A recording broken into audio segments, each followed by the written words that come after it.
반드시 회복해야 할 세 가지 축복이라는 제목을 가지고 말씀 증거하겠습니다. 천국 가면은 세 번 놀란다고 얘기를 합니다. 첫 번째는 이 사람은 꼭 천국에 와 있을 줄 알았는데 천국에 가보니까 없는 겁니다. 그러면 조금 놀라겠죠. 만약에 제가 이제 여러분보다 조금 일찍 죽어가지고 죽었는데 여러분이 나중에 죽어서 천국 가보니까 제가 없다. 어떡할까요? 좀 놀라지 않겠습니까? 안 놀랄 것 같네. 우리 지연이는 그럴 줄 알았다면서 가가지고 그렇게 할지 모르겠는데 아무튼 사람은 이제 분명히 와 있을 줄 알았는데 없단 말이에요. 그래서 이제 놀란다 이렇게 농담 아닌 농담을 합니다. 두 번째는 이 사람은 절대로 천국 안 올 줄 알았는데 와보니까 있는 거예요. 그래서 놀란다라고 얘기를 합니다. 세 번째는 여러분이 천국 가면은 여러분의 과거의 모든 지은 죄부터 시작해서 모든 것들이 파노라마처럼 다 기억나고 생각나고 아마 보여질 겁니다. 그때 내가 이렇게 죄인이고 악한 사람이었는데 내가 여기에 와 있다니 자기 자신을 보면서 스스로 놀란다고 얘기합니다. 그것이 천국이고 그것이 사실은 구원입니다. 예수 믿는 사람들이요, 자살하면 지옥 간다는 얘기를 저는 어릴 때 들었어요. 혹시 여러분도 그렇게 안 듣는지 모르겠어요. 교회에서 그런 얘기를 많이 하는 것 같고 지금도 그런 것 같아요. 근데 제가 그게 참 궁금하더라고요. 그게 맞는 말입니까? 왜 이런 말이 나왔는지 제가 잘 모르겠는데요. 제가 성경 어떤 곳을 찾아봐도 자살하면 지옥 간다는 얘기가 없어요. 혹 가룟 유다가 자살했는데 예수님이 가룟 유다에 대해서는 이렇게 얘기했어요.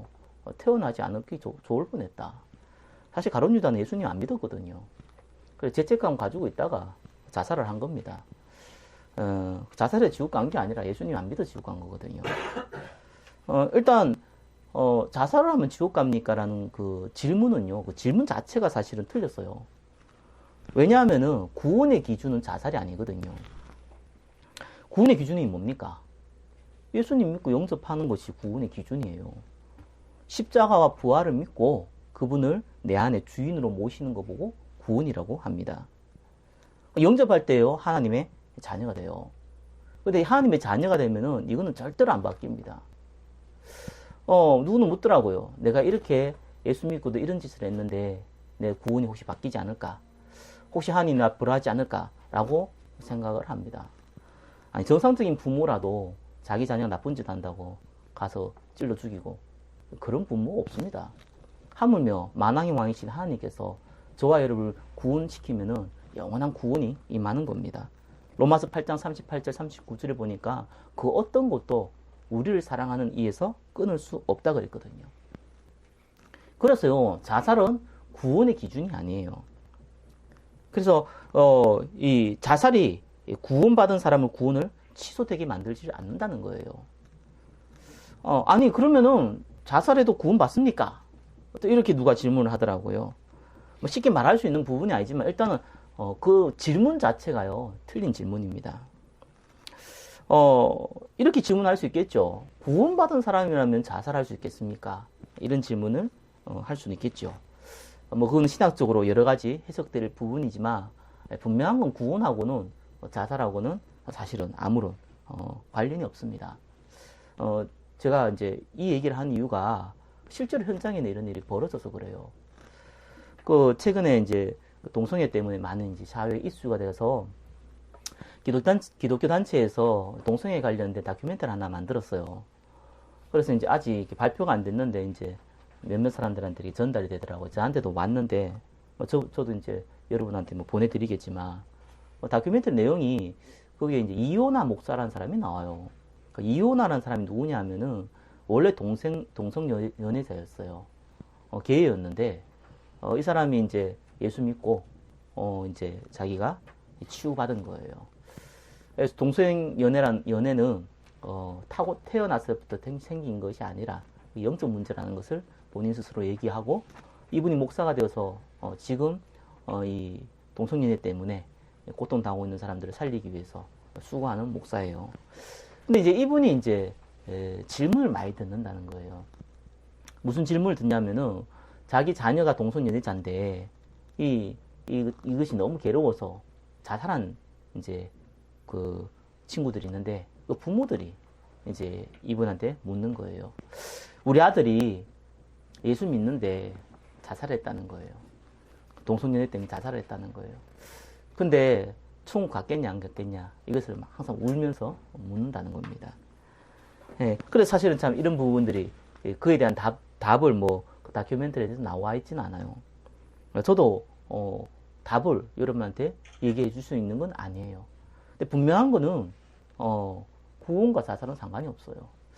혹시 절대적으로 100%제 개인적인 의견을 물어보면은 저는 구원받은 사람이 자살할 수 있다고 보거든요.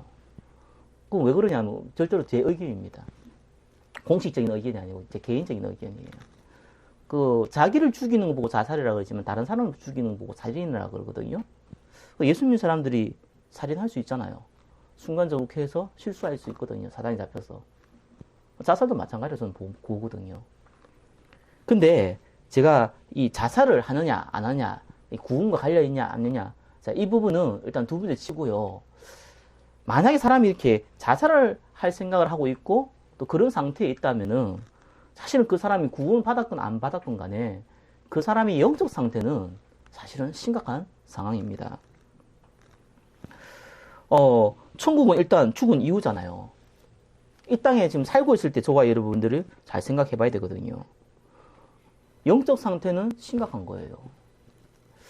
저와 여러분들이 신앙생활에 실패를 하느냐 성공을 하느냐 좀 다른 표현을 하면 여러분들이 기도응답 받는 축복된 하나님의 자녀가 되느냐 아니면 기도응답도 못 누리는 방황하는 사람이 되느냐 그 기준이 있는데요. 그 기준이 뭐냐면 여러분과 저가 갖고 있는 영적인 상태입니다. 나는 구원받은 하나님의 자녀입니다. 저와 여러분들은 그 고백할 수 있잖아요. 그리고 하나님은 나를 성령으로 인도하십니다. 알고 있잖아요. 그리고 하나님께서 가장 좋은 것으로 우리가 기도할 때 응답하신다. 알고 있잖아요. 눈에 보이지 않지만 주의 천사들이 우리를 보호한다. 알고 있잖아요. 그리고 여러분이 기도할 때 흑암의 건세, 사단의 건세는 무너진다. 알고 있잖아요. 그리고 우리의 배경이 하늘 배경이라는 거 알고 있잖아요. 저와 여러분들이 많은 사람들 앞에 증인으로 쓰임 받을 것이다. 라는 거 알고 있잖아요. 문제는 이건 알고 있는데 지금 내가 무슨 생각을 하고 살아가고 있냐는 거예요. 그것이 저와 여러분의 실제 모습이거든요. 내가 축복받은 하나님의 자녀는 맞는데 지금 내가 뭔가 방황을 하고 있다. 그 모습이 자기의 모습이에요. 그 모습이 자기의 영적 상태의 모습이란 겁니다. 이 상태에 따라서 누가 붙습니까? 하나님의 역사가 하고 사단 이 악령이 공격을 하고 이 여러분의 개인의 영적 상태에 따라서 다 움직이지거든요. 영적인 부분이 그런 거예요.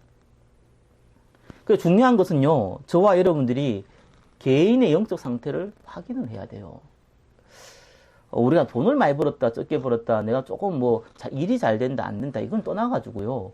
여러분 스스로 알 거 아닙니까? 내가 지금 실패하고 있는 인생인지 내가 지금 성공을 하고 있는 인생인지 하나님 앞에 물어보면은 스스로가 느끼시는 부분이 있잖아요. 그게 어디서 온 줄 압니까? 여러분의 과거의 영적 상태가요 지금 드러나 있어요. 여러분이 지금 모습이 여러분 미래의 그 결과를 낳게 된다니까요. 그 지금 내 모습은 여러분 과거의 모습이라니까요. 그 미래의 모습은 지금의 모습이 여러분의 미래의 모습이 됩니다. 그래서 서론 보세요. 확인해야 될 나의 영적 상태입니다. 복음과 가치관이에요. 예. 여러분이 복음을 이해하고 이것이 실제로 내 인생에 결정하는 나의 가치관 이거와의 거리가 여러분의 실제 영적 상태예요. 아니 예수님이 십자가에서 죽으실 때 다 이루었다 했잖아요. 끝냈단 말입니다. 우리 인생의 모든 문제를 단번에 끝냈단 말이에요. 그거와 우리가 기도할 때에 두고 온 가정과 직장과 사업과 내 학업과 내 만남의 그 현장에 하나님의 나라가 임한다는 사실과 저와 여러분이 기도할 때 하나님 앞에 힘을 얻고 많은 사람한테 증인된다는 그 사실과 실제에 내가 뭔가를 결정하고 내가 실제 뭔가를 하고 할 그거와의 그 갭이거든요. 그게 굉장히 중요합니다. 그게 저와 여러분들이 실제로 이 모습이거든요. 예를 들면 내가 뭘 하나 선택을 하더라도요. 이 선택의 이유라는 게 있잖아요. 내가 배가 고파서 밥을 먹는다. 이것도 선택의 이유가 되겠죠. 그러니까 저와 여러분들이 안 보이는, 여러분 선택할 때 안 보이는 동기라는 게 있단 말이에요.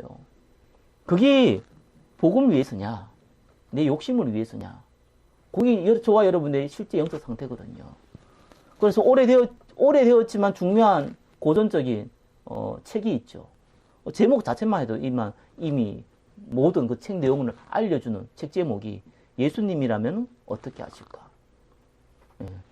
그 제목처럼 실제로 내가 결정하고 선택하는 부분에 있어서 예수님이 있냐는 겁니다.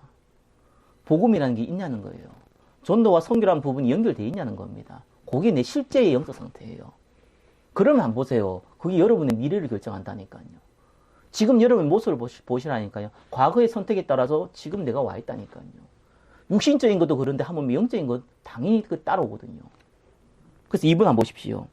두 번째는요. 여러분이 대부분의 시간을 쓰는 현장입니다.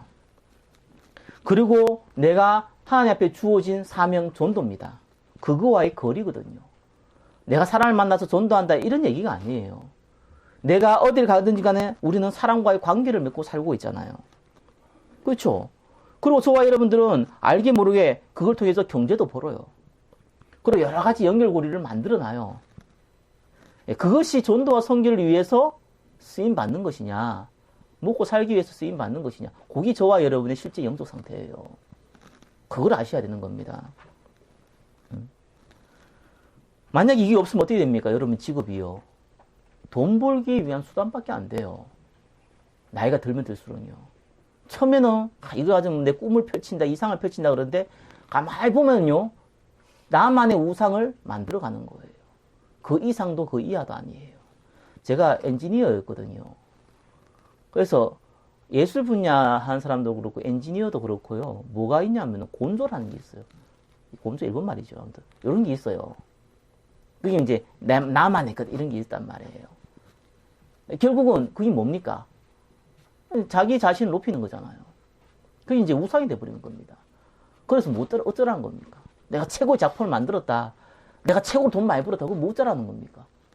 그래가 지옥 가는 거나 그 가서 고통 당하는 거는 뻔한데 그거 어쩌라는 겁니까? 그게 저와 여러분의 실제 영적 상태거든요. 그게 복음을 위해서 전도를 위해서 연결되어 있냐 안 있냐. 그거 저와 여러분은 기억을 해야 되는 겁니다. 세 번째예요. 저와 여러분 누가 뭐래도 나만의 시간이 있어요. 어떤 사람 너무 바쁘다고 해서 나는 시간 없다 그러는데 천만의 말씀이요. 우리 영경제가 많이 바쁘죠. 개인 시간이 절대 없을 것 같은데 많아요. 왜 없어요? 잠자는 것부터 시작해서 화장실 가도 뭐 다 개인 시간인데 볼일 안 봅니까? 여러분은 아메바가 아니잖아요. 다 볼일 보고 할 거 다 해야 되잖아요. 그 시간이 있다니까요. 모든 사람은 자기만의 개인적으로 갖고 있는 시간이 있다니까요.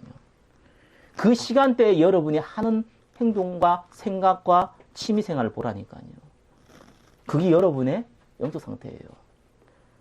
그래서 그 시간에 내가 이번 주에 내한테 주어진 말씀을 보고 기도할 수 있다. 그러면 그 사람의 미래가 보장되어 있잖아요. 그게 여러분의 영적 상태거든요. 그게 나의 말씀, 나의 기도, 나의 비전. 이런 것이 내 개인의 시간에 있을 때에 기도하고 묵상할 줄 안다. 나만의 것이 만들어져 있다. 그러면 여러분들이 성공한 사람이에요. 청년회 때 외롭다 이런 사람은요, 죄송한 얘기인데 이 영적 상태가요 외로워요. 누가 있으면 행복할 것 같습니까? 잠시 행복하죠. 근데 그뿐이에요. 또 다른 문제 생겨요. 계속 그런 거예요. 그래서 여러분 혼자 있을 때 행복해야 된다니까요. 혼자 있을 때 기도할 줄 알고 혼자 있을 때 여러분 말씀 볼 줄 안다면은 행복하게 되겠다니까요. 자, 요 영적 상태를 여러분 조금 기억을 하면서 오늘 봐야 될 것이 말라기예요. 자, 본론 보겠습니다. 말라기에 대한 개요가 있는데요. 말라기는 나의 사자란 뜻이에요. BC 430년에서 420년 사이에 적혀져 있어요. 메시아가 오시기 전 반드시 회복할 내용에 대해서 적혀져 있어요. 이 말라기는요, 구약의 제일 끝에 있죠. 그런데 재밌는 것도 이 말라기도 원래 성경이요, 시간별로 적혀져 있는 건 아니거든요, 구약이. 그런데 말라기는 제일 마지막 사람도 맞아요. 예, 그게 이제 실제로 이제 말라기의 모습이거든요. 이 말라기가 통해서 저와 여러분이 조금 이제 뭘 배워야 되냐, 이제 이 부분이 이제 중요한 겁니다. 이 이스라엘 영적 상태에 따라서 결국 이스라엘은요, 바벨론의 포로가 되었어요. 그리고 약 한 150년 정도가 포로가 됐어요. 그리고 이 포로가 된 이후 문제입니다. 그래서 하나님께서 많은 믿음의 사람들을 통해서 영적 상태를 바꾸면서 성전을 회복했는데, 그 성전 회복할 때 첫 번째 불러온 사람이 이 포로 1차 기한을 통해서 스룹바벨을 불러왔어요. 그래서 성전을 지었어요. 그래서 그게 성전이 완성이 안 돼가지고 두 번째 사람을 부릅니다. 그 사람이 에스더예요. 그 에스더를 통해서 포로 기한 두 번째가 와요. 그리고 마지막으로 느헤미야를 통해서 3차 포로 기한이 오는데, 그때는 성전뿐만 아니라 성벽도 완성을 시켰어요. 그리고 나서 말라기한 사람을 하나님이 부르셨어요. 그 다음에 누가 나타납니까? 그 다음에 나타난 인물이 예수 그리스도거든요. 무슨 말이냐면 구약 4,000년 동안 이를 약속했던 그 메시아, 그 메시아가 바로 오기 직전에 하나님이 마지막으로 부른 선지자, 그 사람이 말라기라는 겁니다. 그래서 이 메시아가 오기 전에 지금 이스라엘 백성의 성전도 회복되어졌고, 이제는 옛날처럼 이제 포로가 아니고 하나님 앞에 예배 드릴 수도 있고 다 만들어 놨는데, 한 가지 회복할 게 있다는 거예요. 오늘 제목대로 세 가지를 회복할 게 있다는 거예요. 그거를 회복하라는 거예요. 저와 여러분들이 주일날 예배 드리잖아요. 저와 여러분들이 예수님 믿잖아요. 그리고 저와 여러분들이 저를 만난 사람이라면은 아마 여러분 머릿속에 뭐 그냥 알고 있는 부분이 있잖아요. 우리 인생의 목적이 뭐라고요? 몰라요? 용균이도 다 알잖아요. 그렇죠? 얼마나 많이 들었습니까? 지겹게 들었거든요. 알고 있잖아요. 이스라엘 백성도 똑같다니까요. 다 만들어졌다니까요. 그런데 지금 이스라엘 백성을 책망을 하면서 하나님이 지금 얘기하는 부분이 말라기예요. 그래서 말라기를 이제 보면서 세 가지를 저와 여러분들이 회복해야 된다는 얘기입니다. 제가 재밌게 얘기하는 것이 아니라 조금 오늘은 내용만 좀 얘기를 드리고 싶습니다. 왜냐하면 이거는 저와 여러분들이 생각해야 될 부분이에요. 1번 봅시다.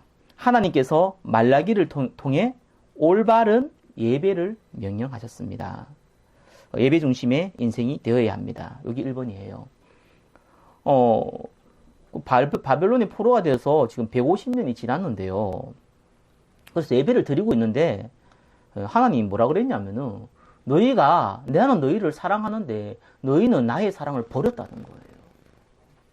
아니, 내가 용균이를 사랑하는데 용균이가 내 사랑을 거절했다, 이런 얘기가 아니거든요. 인간적인 그런 얘기가 하는 게 아니에요. 우리를 창조하신 하나님이 우리를 지금 사랑하고 있는데 너희가 지금 내 사랑을 거부하고 있다는 거예요. 목이 말라가지고 곧 있으면 죽을 사람인데 입을 벌려서 물을 주고 있는데 물을 안 마시겠다는 상황과 똑같은 상황이라고 지금 하나님이 책망을 한 거예요. 그때 이스라엘 사람이 뭐라고 그랬냐? 아니, 하나님이 언제 우리를 사랑했습니까? 이렇게 질문했어요. 그리고 우리가 언제 하나님의 사랑을 거절했습니까? 이렇게 물었습니다. 그에 대한 하나님의 답변이거든요. 거기 말라기야 1장 11절입니다. 만군의 여호와가 일어나 해 뜨는 곳에서부터 해 지는 곳까지 이방 민족 중에서 내 이름이 크게 될 것이라. 각처에 내 이름을 위하여 분향하며 깨끗한 제물을 드리리니 이는 내 이름이 이방 민족 중에서 크게 될 것임이라. 무슨 말이냐면, 너희들이 내 사랑을 버리고 너희들이 나를 경멸히 여기기 때문에 내가 오히려 너희들이 아니라 이방인들에게 영광을 받겠다는 거예요. 1분의 1번 뭡니까? 이스라엘 백성은 하나님의 사랑을 고역하였습니다. 근데 이스라엘 사람 나는 너희 하나님 사람 거역한 적 없다고 얘기했거든요. 1번, 2번 봅시다. 이스라엘 백성은 여호와의 이름을 멸시하였습니다. 언제 내가 하나님의 사랑을 거절하고 하나님의 그렇게 그 이름을 멸시했습니까? 라는 꼭 질문했거든요. 여기는 안 적혀져 있지만 7절, 8절에 성경에 나와 있어요. 아니 내가 언제 하나님 앞에 예배 드릴 때 하나님 멸시했습니까? 라는 질문할 때 하나님께 이렇게 얘기를 해요. 네가 지금 하나님 앞에 제사 드릴 때에 제단에 더러운 떡을 내놓지 않았느냐? 이렇게 얘기합니다. 아니 너희들이 지금 짐승을 바치는데 눈 먼 거, 앞에 안 보이는 거죠? 그다음 병든 거, 이런 거 바치지 않았냐?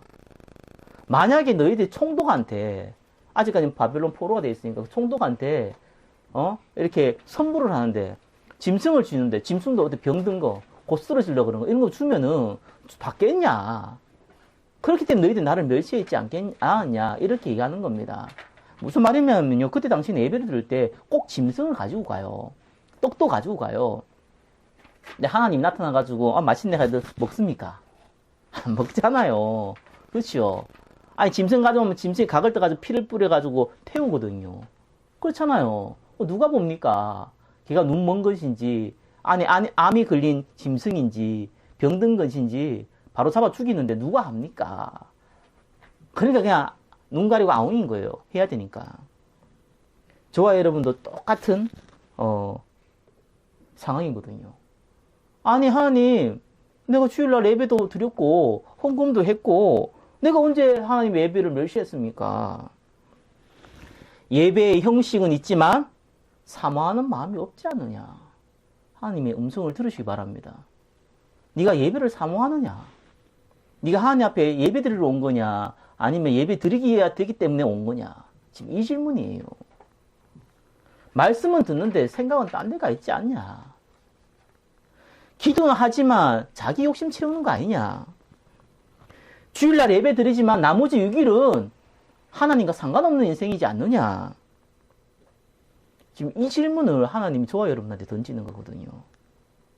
우리는 하나님 앞에 신령과 진리로 드려지는 예배를 회복해야 됩니다. 지금 하나님께서 말라기를 통해서 이스라엘 사람들에게 예배를 회복하라는 거예요. 그냥 드리는 예배가 말고 진짜 예배를 회복하라는 거예요. 예수 그리스도로 말미암아 구원받은 저와 여러분들은 언제 어디서든지 예배를 드릴 수 있잖아요. 그 예배를 진짜 회복하라는 거예요. 그래서 우리가 예배 드리기 전에 항상 하나님 앞에 기도 드리는 부분이 있잖아요. 하나님의 영과 진리로 예배 드립니다. 그걸 회복하라는 거예요. 그러니까 저와 여러분들 이거 회복해야 됩니다. 회복하려고 움직여야 돼요. 하나님은 중심을 봐요. 그렇잖아요. 제가 우리 이게 용균이가 중심을 가지고 예배를 드리는지 가짜로 예배를 드리는지 나는 몰라요. 뭐 여러분 보면 압니까? 모른다니까요. 하나님은 알잖아요. 제가 중심을 가지고 하나님 앞에 말씀을 전하는 목사인지 내가 짜간지 여러분들은 잘 모르잖아요. 하나님은 아시잖아요. 예배는 하나님 앞에 드리는 거거든요. 사람 앞에 드리는 게 아니란 말이에요. 그래서 하나님의 영과 진리로 그거를 하라는 겁니다. 자, 두 번째 뭡니까? 하나님께서 말라기를 통해서 올바른 11조를 명령하였습니다. 하나님이 경제의 주인이심을 인정해야 합니다. 2분의 1번 뭡니까? 하나님의 것, 하나님께 속한 것이라고 하셨습니다. 말라기야 3장 8절에는요, 뭐라고 나와 있냐면은, 오늘 읽었죠. 사람이 어찌 하나님의 것을 도둑질하느냐. 아니, 하나님 것을 도둑질 할 수 있습니까? 저와 여러분들이. 그런데도 불구하고 너희는 나의 것을 도둑질 했다는 겁니다. 아니, 우리가 언제 하나님 것 도둑질 했습니까? 라고 질문할 때 하나님이 이렇게 얘기를 했어요. 이는 곧 11조와 봉헌물이라. 이렇게 얘기를 해요. 무슨 말입니까? 하나님이 왜 11조와 봉헌물이지? 다른 헌금이죠. 그 부분을 하필 말라기, 그것도 예수님이 오시기 전에 가장 중요한 부분이 있을 때 특별히 이스라엘의 예배가 회복되어져야 된다. 신령과 진리로 드려지는 예배가 회복해야 된다. 이 영적 상태를 얘기할 때 왜 거기다 갑자기 돈 얘기를 합니까? 11조를 얘기를 합니까? 저와 여러분들이 뭔 말인지 알아들어야 됩니다. 2번 보세요. 하나님 것을 도둑질하는 자는 저주를 받는다고 하셨습니다. 말라기 3장 9절에 보니까요. 너희 곧 온 나라에 나의 것을 도둑질하였으므로 너희가 저주를 받았느니라 나와요. 받을 것이라가 아니에요. 받았다는 거예요. 무슨 말입니까? 너 열심히 일했지 않느냐? 헌금 드릴 수도 없을 만큼 지금 가능하지 않느냐? 그러니까 너희는 저주를 받을 것이 아니고 이미 받아버렸다. 지금 이 얘기입니다. 그리고 3번 뭐라 그랬습니까? 하나님을 시험하여 보라고 하셨습니다. 여러분, 절대로 하지 말아야 될 게 하나 있어요. 여러분 인생에서. 그게 뭡니까? 하나님을 테스트하면 안 돼요. 하나님 있어요? 부신다 이런 얘기 하잖아요. 하나님 있어? 보여줘 봐봐. 보여주면 내가 믿을게. 이런 사람 있잖아요. 그 하나님 테스트한 거거든요. 하나님, 하나님 이거 해주면요. 내가 믿어줄게요. 이거 하나님 테스트하는 거예요. 성경은 절대로 그걸 금합니다. 그런데 신구약 전체를 합쳐가지고 딱 한 번 나와요. 하나님을 테스트해도 되는 거. 딱 하나 나와요. 거기 오늘 읽었던 말라기 3장 얘기거든요. 뭡니까? 11조만큼은 테스트하라고 그래요. 참 재밌죠? 11조를 테스트하라 그래요. 어떻게 테스트하냐? 네가 하나님을 시험해보래요. 네가 하나님 앞에 11조 하면은 내가 너희한테 정말 쌓을 곳이 없을 만큼 내가 너희한테 축복 주겠다. 한번 테스트 해보라는 거예요. 일이 나왔어요. 이유를 알아야겠죠. 말라기 3장 11절에 있는 방법까지 나왔어요. 내가 어떻게 너를 축복하는지 그 방법까지 나오겠어요. 아니, 그때 농사를 짓잖아요. 농사를 지으면 누가 와서 먹습니까? 해충들이 와서 먹는단 말이에요. 그때 당시에는 가장 큰 해충이 누구냐? 메뚜기예요, 이놈이. 메뚜기가 와서 다 갉아먹어요. 이렇게 되면 피해가 크단 말이에요. 하나님께서 뭐라 그랬냐면 이걸 없애겠다는 거예요. 메뚜기가 와가지고 너희 곡식을 갉아먹지 않도록 아니 메뚜기를 없애버리겠다는 거예요. 그러면서 여러분 포도 심으면 어떻게 됩니까? 포도 떨어져요. 버려요. 그래서 나중에 열려져 있는 거 가지고 열매를 거두잖아요. 그런데 아예 떨어지는 걸 없게 만들겠다는 거예요. 그렇게 내가 너희들에게 복을 주겠다는 거예요. 그러면서 12절에 뭐라고 했냐면은 이방인들이 저거 보니까 우리하고 똑같이 농사도 짓고 우리하고 똑같이 포도도 심었는데 어떻게 너희들은 이렇게 풍족하게 거두었냐. 이방인들이 보고 하나님 믿는 사람은 다르구나 라고 고백하도록 만들겠다는 거예요. 하나님 시험해보라는 거예요. 그렇게 나왔습니다. 조금 여러분들이 이해를 해야 됩니다. 왜 신약에 오면요. 하나님이 11조 얘기를 없어요. 딱 하나 나오는데요. 11조 누가 얘기하냐면은 예수님이 얘기를 해요. 예수님이 뭐라고 얘기하냐면은 이것도 하고 이것도 해야 된다. 이런 얘기 한번 나와요. 너희들가 11조도 해야 되지만 실제로 11조가 중요한 게 아니라 너희들이 실제로 하나님 앞에 드리시는 마음은 다 버렸지 않느냐. 형식밖에 안 남았지 않느냐. 그러면서 이것도 하고 저것도 해야 된다. 이렇게 나와요. 그 한 번 나온 거 외에는 11조 얘기를 안 해요. 그래서 어떤 사람들은요. 11조라는 건 구약 얘기다 얘기를 해요. 그렇게 얘기를 해요. 예. 어떤 의미에서 맞는 말이에요. 근데 재밌죠. 신약에서는 11조 얘기를 왜 안 하는 줄 알죠? 말라기야 12장에 로마서 12장 1절에 뭐라고 합니까? 11조 하라 그러지 않고요. 네 인생을 달래요. 너를 거룩한 산 제물로 너를 드리라는 거예요. 내가 우리 용균이한테 100억을 주는 거예요. 100억. 그럼 용균이 좋아하겠죠? 안 좋아해? 대신 조건이 하나 있어. 용균이 내 거야. 내 종이야. 이러다 보면은 그게 무슨 말입니까? 하나님이 신약에서 그걸 요구를 했어요. 근데 제도적으로 11조라는 게 왜 필요했냐면요. 구약에는 누군가는 하나님 일에 전념을 해야 되는 거예요. 모든 사람들이 예배만 드리고 살 수가 없는 거예요. 실제적으로. 모든 사람들은 다 이렇게 살아가야 되는 거예요. 그런데 그거를 가지고 하나님 앞에 예배 드리는 그 일을 앞장서서 해야 될 사람이 필요한 거예요. 그래서 하나님이 하나의 지파를 만들었는데 그 지파가 레위 지파예요. 그래서 12지파를 만들었는데 11지파는 일을 하게 만들고 12번째 레위 지파에게는 그 레위 지파가 가지고 있는 땅을 뺏어가지고 11지파한테 나눠준 거예요. 그래서 이 11지파가 농사를 해서 거기에서 10의 1조를 레위한테 주는 거예요. 그 말은 무슨 말이냐면은 원래 레위인 거예요. 그러니까 네가 나 대신에 성전에서 이 촛불을 켜고 하나님 앞에 24시간 드리니까 대신에 네 땅을 내가 대신 지어서서 그것을 너희한테 드린다라는 것이 원래 11조의 시작이었어요. 그래서 하나님이 이걸 중요시 여긴다는 거예요. 그래야지만 전도를 할 수 있거든요. 성경에는요, 만민제사장이라고 합니다. 여러분 제사장이에요. 그렇죠? 네. 그리고 성경은 뭐라 그러냐면 저 같은 목사를 보고 대제사장이라고 그래요. 그래서 만민제사장이기 때문에 저와 여러분들 다 하나님께 쓰임 받아요. 그러나 하나님은 제도라는 것을 만들어 놓고 그 안에서도 움직이게 만들어요.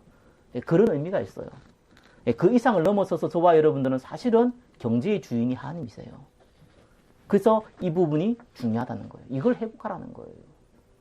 세 번째입니다. 하나님께서는 말라기를 통해서 여호와의 날이 반드시 올 것을 말씀하셨습니다. 그게 이제 말라기야 4장 6절인데요.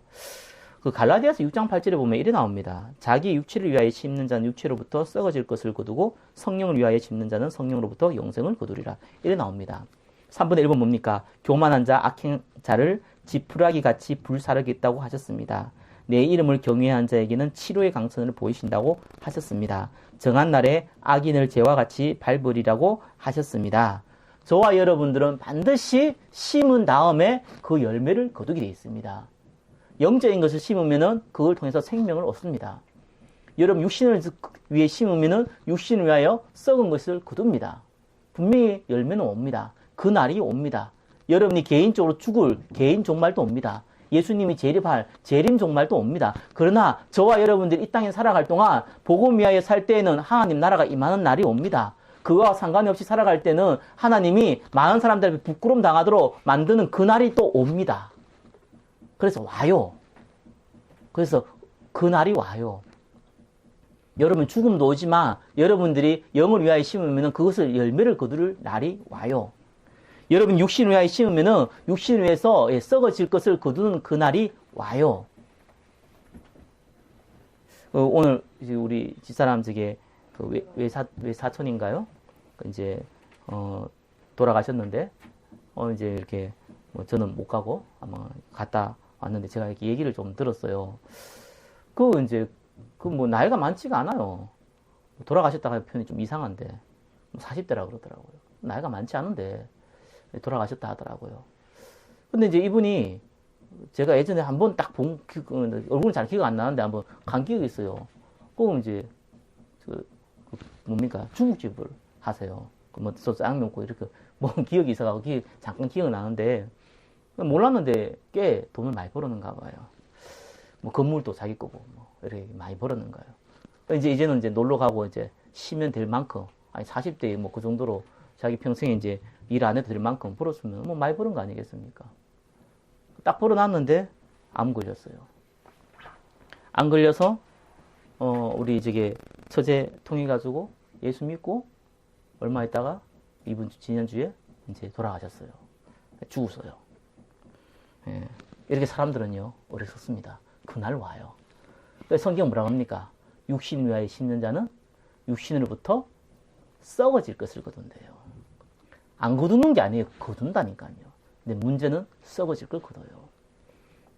여러분이 복음 위해서 돈을 번다. 그러면요 생명 살릴 경제가 와요. 여러분이 육신을 위해서 경제를 번다. 그러면은 여러분이 타락할 경제들이 이제 다가와요.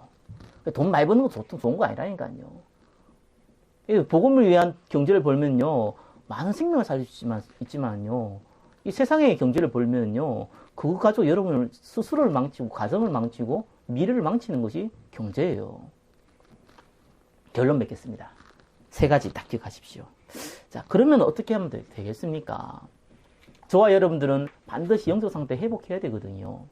그래서 예배를 회복해야 되고 헌금을 회복해야 되고 반드시 하나님 나라를 회복해야 되거든요. 그래서 이걸 해야 돼요. 반드시. 왜냐하면은 저와 여러분들이 하면 좋고 안 하면 나쁘고 이런 것이 아니에요. 반드시 그 열매는 오게 돼 있어요. 그래서 어리석은 자가 되지 말고요. 저는 불교 신자들이 똑똑해요. 이렇게 하면 하나님께서 자기들이 믿는 신이죠. 이렇게 복을 주실 거다 이렇게 얘기를 해요. 항상 미래형이에요. 근데 원리적으로는 맞는 얘기잖아요. 악한 영이 역사해봤자 뻔하지만 근데 기독교인들은 우리 반대로요. 얼마나 조급한지 몰라요. 왜 기도했는데 하나님 안 준다는 거예요. 이럴 수 있냐는 거예요. 언제 기도했는데? 어제 기도했어요. 농담상 그러잖아요. 내일 시험 치는데 공부 안 했어요. 기도를 했어요. 하나님, 100점 맞게 해주세요. 공부 한 개 다 해놓고 이제 내일 시험 칠 때 100점 맞게 해주세요. 그래서 시험 쳤네요. 그래 딱 보면은 답이 보일 줄 알았는가 봐요. 근데 보이기는커녕 한 개도 안 보여요. 응? 그래서 나오면서 하나님 기도해봐 소용없다 그러잖아요. 그런 수준 가지고 어떻게 우리가 응답을 받습니까? 심은 대로 거둔다니까요. 오늘 심은 내일 거두는 게 아니라니까요. 하나님은 그렇게 하질 않는다니까요. 응답이 두고두고 오고요. 육신적인 응답도 두고두고 오고 영적인 응답도 두고두고 옵니다. 그 세 가지를 해야 됩니다. 첫 번째, 현장 예배 여러분 회복해야 됩니다. 여러분 예배를 회복하는 건요. 주일날 저와 여러분 예배를 드리잖아요. 그거는 어떻게 보면 예수 믿는 사람들이 당연한 일이라고 봐요. 그런데 남은 6일을 여러분 현장 예배를 회복하지 아니하면 안 돼요. 그거 굉장히 중요합니다. 이게 여러분의 인생의 종교 개혁이 돼야 돼요. 우리 정건 이제 저기 있지만 우리 옛날 여기 기도 청교도에 같이 했잖아요. 살아서 뻗어요. 회복해야 됩니다. 그렇죠? 해야 돼요. 함께 하는 것도 해야 되고 여러분 혼자 하는 것도 회복해야 돼요. 제일 더 중요한 건 혼자 하는 건데 혼자 하기 전에 함께 하는 것부터 회복해야 돼요. 그리고 혼자 하는 것도 회복해야 돼요. 그래서 매일 예배가 돼야 돼요. 그게 5분 드려도 예배고요. 10분 드려도 예배예요. 그 예배가 회복하지 아니하면은 여러분의 6일은 세상 속에 파묻혀 살다가 주일날 오면요 졸린다니까요. 여러분 6일 동안 하나님과 함께 있는 비밀을 누리다가 주일날 예배를 드리러 오면은 하나님의 음성을 듣는다니까요. 그래서 현장 예배 회복해야 돼요. 두 번째, 여러분 헌금을 계획하세요. 진짜 부탁입니다. 여러분 스스로를 위해서 그렇게 하세요. 그건 나를 위해서도 아니고요. 이 교회를 위해서도 아니에요. 여러분 헌금은요. 제가 얘기하잖아요. 절대로 하나님 앞에 드리는데 이건 계획을 하는 거예요. 절대로 여러분 헌금은 계획을 해야 돼요. 11조는 무슨 말인지 알잖아요. 10분의 1이라는 게 11조고요. 그래서 11조는 경제의 주인이 하나님이라는 증거예요. 건축헌금 왜 회복해야 되는 줄 압니까? 저와 여러분들이 그냥 교회에서 살다가 그냥 총괄하겠다 이러면 필요 없어요. 나를 통해서 내가 있는 현장과 나를 통해서 내가 섬기는 교회의 그 지역을 내가 바꾸겠다. 거기에 쓰임받겠다. 그러면 건축헌금 해야 돼요. 나가서 내가 선교해야겠다. 선교 헌금해야 돼요. 응? 감사는 항상 하는 거예요. 최소한 4가지 헌금을 여러분 회복하셔야 됩니다. 이건 여러분 미래를 위해서 하세요. 돈을 10원 하고 100원 하는 건 아무 상관없어요. 보지도 않고 나는 몰라요. 그런데 여러분들은 스스로를 위해서 하세요. 그래 여러분 미래가 정해져 있다니까요. 언제까지 돈을 한 달에 1,000만원씩 벌어도요 매일 모시라는 놈이 있어요. 우리 영규현제가 한 달에 100만원을 벌어서 헌금을 10,000원 하는 게 좋습니까? 한 달에 1억을 벌어서 헌금을 1,000만 원 하는 게 좋습니까? 둘 중에 하나 고르려면 어느 고를래요? 또 후자를 고르는 게 낫잖아요. 하나님 법칙이 그 법칙이라니까요. 그럼 많이 드리란 말이냐? 그건 아니에요. 많이 드리란 얘기가 아니고요. 하나님 앞에 계획을 안 하니까요. 여러분들이 앞으로 어떻게 살아갈지 계획을 하는데 이걸 왜 계획을 안 합니까? 왜 얘가 현장에서 내 스스로 혼자 드리는 예배와 함께 드리는 예배를 계획을 안 합니까? 다른 건 다 기획하면서 왜 이런 걸 기획을 안 합니까? 마지막에요. 세 번째요. 이게 더 중요해요. 그날 오거든요. 그날. 그날이 도적같이 옵니다. 천국 가는 그날도 오지만요. 다른 거 아니고요. 여러분들이 생명을 살리려면요. 내가 그냥 기도하고 있고 그냥 내가 헌금하고 있고 있으면요. 그냥 생명 살려줄 줄 압니까? 그게 어리석은 자예요. 맞는 말인데 틀린 말이잖아요. 그죠? 아니 내가 이 운동을 뭡니까? 한다고 해서 무조건 건강한 건 아니에요. 그죠? 근데 건강한 사람들은 운동을 하게 돼 있어요. 좀 말이 엎여 있는지 모르겠는데 여러분이 하나님 앞에 생명을 살리려면은 전도 리스트부터 만들어야 돼요. 여러분 명단이 갖고 있어야 된다니까요. 저보다 여러분들 훨씬 낫다니까 위치가요. 여러분 주위에 예수 안 믿는 사람들 많잖아요. 그 사람들 이름 한번 적어보세요. 그거 놓고 한번 기도해 보라니까요. 그게 처음에 사실 전도하는 방법이거든요. 그게 기도하면 전도 됩니까? 안 돼요. 그런데 전도하는 사람은 그거 놓고 기도하게 돼 있어요. 그래서 반드시 이런 건 리스트 만들어야 돼요. 그 여러분의 주모예요. 말라기를 통해서 하나님이 저와 여러분한테 얘기해 주시는 거예요. 다 됐다는 거예요. 예배도 드리고 하나님도 믿고 내 인생에 살아야 될 목적도 알고 다 됐다는 거예요. 그런데 가짜로 하지 말라는 거예요. 진짜로 하라는 겁니다. 그게 말라기에 통해서 저와 여러분한테 주는 하나님의 음성입니다. 왜요? 메시아가 올 거니까요. 지금은 저와 왜 이렇게 해야 됩니까?